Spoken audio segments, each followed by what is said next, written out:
Everyone, welcome back to my channel.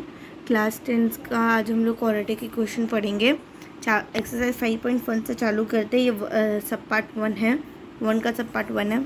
तो x square minus 5x plus 6 equals to 0, ये हम लोग को इक्वेशन दिया हुआ है और ये दो हम लोग को नंबर्स दिए हुए हैं और हम लोग को बोला है फाइंड आउट करने के लिए कि ये उसका इक्वेशन का रूट है कि नहीं। तो हम लोग इस इक्वेशन में बारी बारी करके दोनों वैल्यूज़ को सब्सटीट्यूट करेंगे। तो अगर LHS इक्वल्स टू RHS आया, इसका मतलब वो जो पर्टिकुलर नंबर है इसको हम लोग सब्सटीट्यूट किए वो उसका रूट है। तो सबसे पहले हम लोग इधर 2 को सब्सटीट्यूट करते हैं।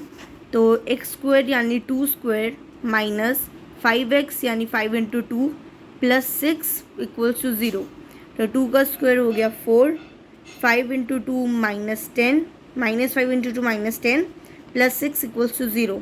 तो 4 माइनस 10 होता है -6 और ये +6, तो -6 प्लस 6 कट के 0 आ गया। और फिर हम लोग लिखेंगे hence 2 is the root of the following equation. अब यहाँ पे ख़त्म नहीं होता, अगर 2 आ गया इसका मतलब ज़रूरी नहीं कि -3 नहीं होगा रूट, तो -3 को भी हम लोग को चेक करना पड़ेगा।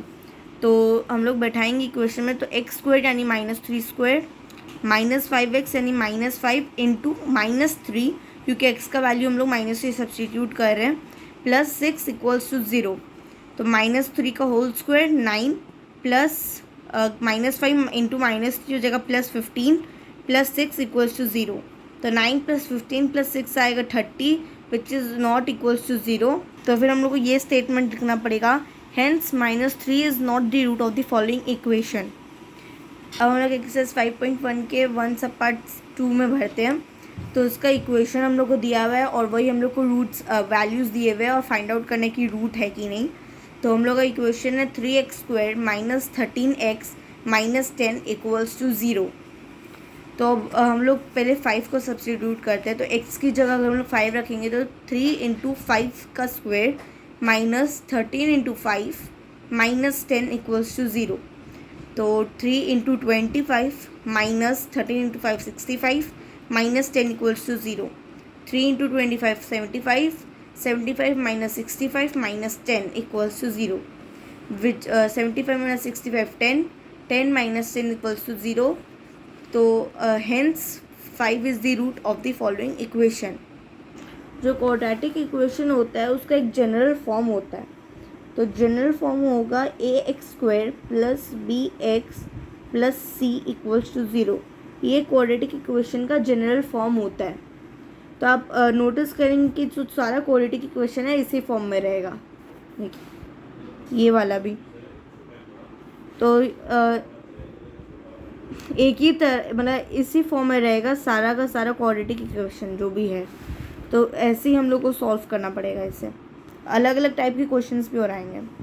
तो अभी हम लोग 5 का वैल्यू से सब्सटीट्यूट कर ले, जिसमें 5 है।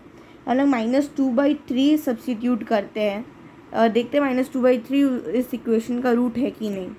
अब ये 3x स्क्वायर, x हम लोग लिए -2/3 का होल स्क्वायर -13 -2/3 -10 इक्वल्स टू 0। तो अगर हम लोग ये ब्रैकेट को अगर खोलेंगे तो ये हम लोग को मिलेगा 4/9। तो ये -2/3 का होल स्क्वायर होगा -2/3 इंटू -2/3। अब माइनस इंटू माइनस ये हम लोग का होता है प्लस। इसका मतलब यही है कि हम लोग का नेगेटिव साइन जो है वो हट जाएगा। तो 2/3 इंटू 2/3 इज़ 4/9। तो ये ब्रैकेट में आ जाएगा 4/9 और ये 3 बाहर रह जाएगा। और ये माइनस प्लस होता है। तो 13 इंटू 2/3 -10 इक्वल्स टू 0। अब यहाँ पे जो 3 था और यहाँ पे 9 थे तो उसको कैंसिल कर देते तो 4/3 हो जाएगा। 4/3 प्लस 26/3, 26 कैसा है 13 इंटू 2 और 26/3 -10 इक्वल्स टू 0। तो अब यहाँ पे बेस सेम है तो हम लोगों को ज़्यादा प्रॉब्लम नहीं होगा, डायरेक्ट 26 + 4 कर देंगे। तो मैं बोल रही थी कि अगर हम लोग को बेसिस सेम रहेगा तो हम लोग को प्लस करने में प्रॉब्लम नहीं होगा। तो 4 + 26 30, 30/3 तो हो जाएगा आपका 10, कैंसिल करके 10 - 10 0। तो जैसा कि मैंने कहा था कि ज़रूरी नहीं अगर एक नंबर रूट नहीं है तो दूसरा नंबर एक नंबर अगर रूट है तो दूसरा नंबर रूट नहीं होगा। यहाँ पे जैसा कि हम लोग ने देखा कि 5 भी रूट था और -2/3 भी रूट था। तो दोनों भी रूट हो सकता है, एक भी रूट हो सकता है, कोई इधर ज़रूरी नहीं कि अगर एक है तो दूसरा नहीं ही होगा, इसलिए हम लोग को दोनों ट्राई करना है और हमेशा लिखना है hence -2/3 is the root of the following equation. अब नहीं होगा तो not is not the root लिख दीजिएगा, होगा तो इज़ द रूट, लेकिन ये स्टेटमेंट होना ही चाहिए।